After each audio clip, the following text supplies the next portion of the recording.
Þegar við erum að útbúa lausnir eða reikna út og mæla styrk efna, þá notum við til þess mælieiningu sem kallað mólstyrkur.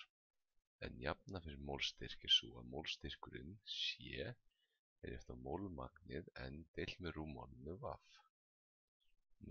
Einingi fyrir mólstyrk er yfirleitt mól á lítra, en hún er einnig skrifuð sem stórt M.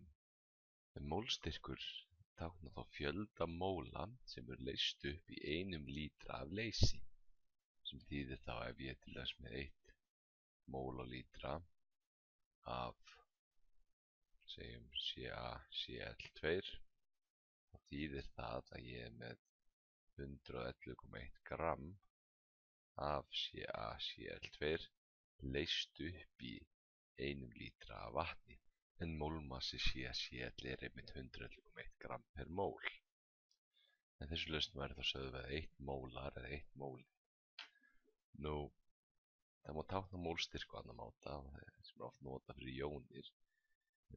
Með því að setja svona jónin inn í hotnklofa, þá táknar þetta styrkina kalsíumjónunum, sem væri fyrir óagrænt ef ég væri þá 1,0 mól á lítra. En ég get líka skoða til að vera styrkina klór mínus, og í þessu dæmi hér fyrir ofan, þá er það 2,0 mól á lítra.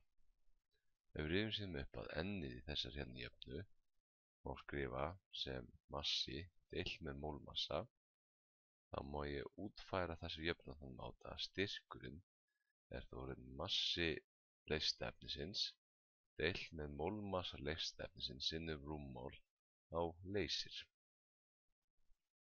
Eftir þessi yfirferð er síðan fínt að skoða sýnidæmin sem eru sett upp í lýsingunni hér fyrir neðan.